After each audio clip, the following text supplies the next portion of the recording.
सगळ्या विषयावर? नाही, आनंद आहे. उशिरा सुचलेलं शहाणपण आहे, पण येत आहेत. आता वय झालेलं आहे त्यांचं, त्यावर आम्ही काही फार बोलणार नाही. पण मौन आंदोलन करतायत तर आम्हाला किमान अण्णा हजारेंच्या ज्या संदर्भात चर्चा होत्या की आता अण्णा हजारे कोण आहेत, काय आहेत, पुन्हा कशामुळे शांत झाले, त्यावर मात्र आता पूर्णविराम लागेल. भाऊ या संपूर्ण प्रकरणामध्ये सर्वोच्च न्यायालयानं असं म्हटलंय की त्यांच्या सर्वोच्च न्यायालयानं मौखिक असं सांगितलंय की व्हिडिओ पाहण्यासाठी त्यांच्याकडे वेळ नाही. सूर्यकांत जे चीफ जस्टिस ऑफ इंडिया आहे त्यांच्याच एका मौखिक विधानावरून कॉक्रोच जनता पार्टीची स्थापना झाली. कॉक्रोच देशातले जनता आहे असं विधान केलं त्यांनी. बघा, ज्युडिशरीचा विश्वास सामान्य माणसाचा ढळू नये, न्यायव्यवस्थेवरचा विश्वास सामान्य आणि भारतीय लोकांचा ढळू नये, कमी होऊ नये, याची जबाबदारी ही सर्वोच्च न्यायालयाची आहे. त्या सर्वोच्च न्यायालयाच्या सर्वोच्च पदावर आसीन असणाऱ्या व्यक्तींनी थोडी संवेदनशीलता ठेवलीच पाहिजे. ज्या पद्धतीनं अमानुषपणे तरुण आणि तरुणींना बदललं, हे जर तुम्हाला ऐकायला वेळ मिळत नसेल तर मग आता न्याय कोणाकडे मागायचा? देशातील जनतेने न्याय कोणाकडे मागायचा? पोलिसांनी कायदा हातात घेतला. हे फार दुर्दैवाची गोष्ट आहे की रक्षक भक्षक बनत चाललेत आणि न्यायालयाने जर ऐकायला वेळ नाही म्हणत असतील तर मग न्याय कुणाकडे मागायचा हा देशातील जनता विचार करेल असं मला वाटतं. जे.पी. नड्डा यांनी काल म्हटलं की काँग्रेस अलाइड जिथे सरकार आहे, राज्य सरकार, तिथे सुद्धा वेगवेगळे पेपर जे आहेत ते लीक झालेले आहेत असं ते म्हटलं.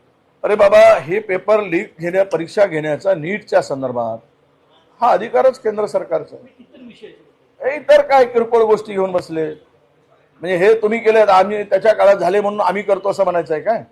तुम्हाला बसवलं कशासाठी? आणि 1000 वेळा कसा पेपर लीक होतो 10 वर्षात? एक वेळ नाही, 2 वेळा. इतक्या वेळा पेपर कसा वारंवार दरवर्षी होतो? अनेक पेपर लीक होत आहे. जबाबदारी कुणाची आहे? त्या सर्व तिथे बसणाऱ्या धर्मेंद्र प्रधानांची आहे ना. दुसऱ्याकडे बोट दाखवण्यापेक्षा नड्डानी आपले पहिले गड्डे बुजवले पाहिजेत, मग दुसऱ्याकडे बोट दाखवले पाहिजे. संसद भवनामध्ये एनडीएचे आमदार देखील आता उतरलेले आहेत, ते देखील याचं समर्थन करतायत सरकारचं. ते तर करणारच ना. काल पाहिलं ना, आमच्या कार्यालयापुढे आले, म्हणजे नीट पेपर आम्ही फोडला, आम्ही जबाबदार आहोत, कोणावर लाठीचार्ज आम्ही केला म्हणून आमच्या कार्यालयापुढे येतात. थोडी तरी लाज असायला पाहिजे. काँग्रेसच्या कार्यालयापुढे आपण का जातो? उलटा चोर, पहिले पोलीस चोरांच्या मागे धावत होते, आता चोर पोलिसांच्या मागे धावत आहेत, असा तो प्रकार आहे. चोरांच्या उलट्या बोंबा काल हे आम्ही बघितलं. आपला पापावर पांघरून घालण्यासाठी दुसऱ्याच्या कार्यालयावर जाऊन आंदोलन करून विषय डायव्हर्ट करायचा आणि तरुणांचा आक्रोश दाबायचा, हे नवा फंडा भाजपचा आहे. यांना जनता कधी माफ करणार नाही. एनडीएच्या मित्र पक्षातली ती हतबलता आहे की भाजपसोबत त्यांना देखील प्रवाहासोबत होऊन जावं लागतं. हतबलताच आहे. सत्तेसाठी लाचार आहेत, त्यामुळे ती सोबत आहेत. सत्ताही त्यांना सर्वोच्च वाटत आहे, त्यांना भीती वाटते मोदी सरकारची. हे काही इच्छेने आहेत असं मला नाही वाटत. फरकडत जाऊन स्वतःला सेफ करण्यासाठी त्यांच्या बरोबर आहेत, हे आता लपून राहिलेलं नाही. अपूर्वा नावाची युवा सेनेची कार्यकर्ता आहे, तुम्हालाही उचलून मॅन हँडल केलं. जाणून बुजून सरकार तुम्हाला या पद्धतीचं संरक्षण आहे. सुनील केदार नागपूरमध्ये, प्रफुल्ल गोडके पाटील नागपूरमध्ये होते. मॅन हँडल जे तुम्हाला केलं जात आहे, तुमच्या सगळ्या नेत्यांना महाविकास आघाडी जाणून बुजून केलं जात आहे. नाही, सगळी तुम्हाला काल नेलं, त्याच्यात काय झालं? नाही, काल फार बळजबरी केली.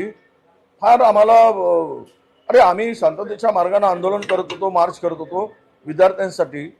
तर ह्या आणि अशा पद्धतीनं हाताळणं म्हणजे हे फार पोलिसांची दादागिरी होती, ही गुंडगिरी होती. मला ज्या पद्धतीनं उचललं आणि गाडीमध्ये धक्का दिला, माझ्या खांद्याला, मी रात्री मला खूप त्रास होत होता, मला झोप लागत नव्हती रात्री, एवढा मला माझे खांदे दुखत होते, एवढ्या अमानुषपणे उचलून टाकण्याचं काम केलं. ही पद्धत नाही. या पद्धतीनं तुम्हाला आवाज कोणाचा दाबता येत नाही, पण लोकशाही यांना मान्यच नाही आहे. त्यामुळे हुकुमशाही पद्धतीनं सरकार चालवली जात आहे आणि लोकशाहीचा गळा घोटला जातोय. एक व्हिडिओ सुद्धा व्हायरल होत आहे, त्यामध्ये पोलीस तरुणांना धमकी देते का पुन्हा तुम्ही आंदोलनात सहभागी झाले 50-50 ग्राम तुमच्या पावडर टाकून तुम्हाला काय नका ना. आता तेवढंच राहिलं आहे. छोट्या गुन्ह्यामध्ये अडकवून आयुष्य उद्ध्वस्त करायचं काम जर पोलीस करत असतील, या देशामध्ये काय इंग्रज होते, त्यावेळेस इंग्रज होते किती, 200-250 इंग्रजांनी या देशावर राज्य केलं. हातात बंदुका कोणाच्या दिल्या? भारतीय माणसाच्या तरुणाच्या हातात बंदुका दिल्या, भरत्या करून घेतल्या. त्यांनीच भारतीय माणसाचा बळी घेतला.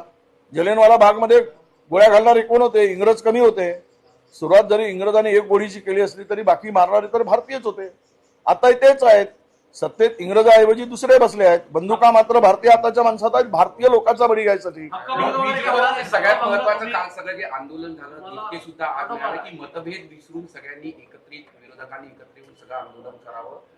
दुसरीकडे ठाकरे बंधू मोर्चा काढताय, पण त्याचबरोबर खतखत मास्तर दिल्लीत जाऊन काँग्रेसवर फार विरोधात बोलताय आणि अर्वाच्य भाषेत, म्हणजे भाषा बरोबर नव्हती त्यांनी.